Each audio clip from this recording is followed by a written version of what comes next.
В маленькой деревне, затерянной среди зеленых полей и лесов, произошло нечто необычное.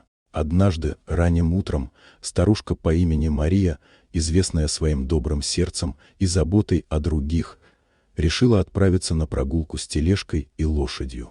Она всегда искала возможности помочь нуждающимся, но в этот день ее ждала неожиданная находка.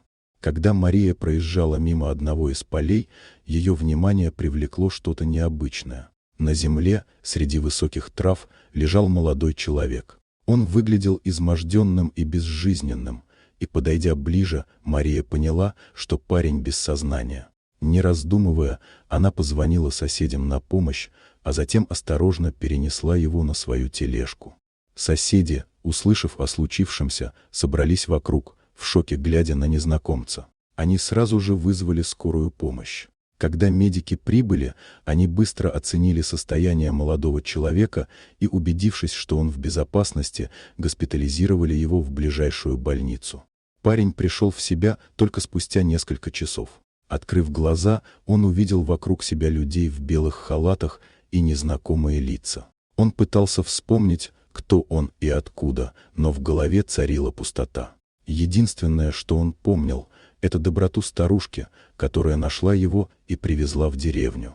Тем временем полиция начала расследование. Они пытались выяснить, что произошло с молодым человеком, откуда он пришел и как оказался в поле. Соседи, узнав о его бедственном положении, начали обсуждать, как они могут помочь. Некоторые предлагали организовать сбор средств на его лечение, другие написать в местные газеты, надеясь, что кто-то узнает о пропавшем человеке. Старушка Мария часто навещала его в больнице.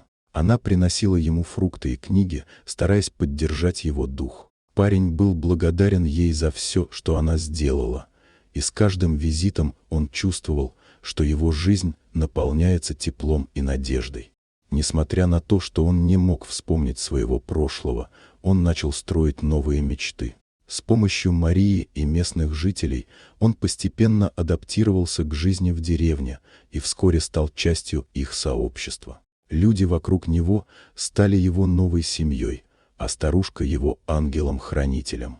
Полиция продолжала расследование, и однажды, получив информацию о пропавшем человеке, они смогли установить его личность. Оказалось, что парень был из соседнего города и сбежал из дома, не в силах справиться с проблемами, которые его преследовали. Теперь у него была возможность начать все сначала, и он решил воспользоваться этим шансом. С помощью доброты старушки и поддержки новых друзей он смог не только восстановить свою жизнь, но и найти свое место в мире. В деревне он нашел не только дом, но и смысл, о котором когда-то мечтал. Вот такая удивительная история.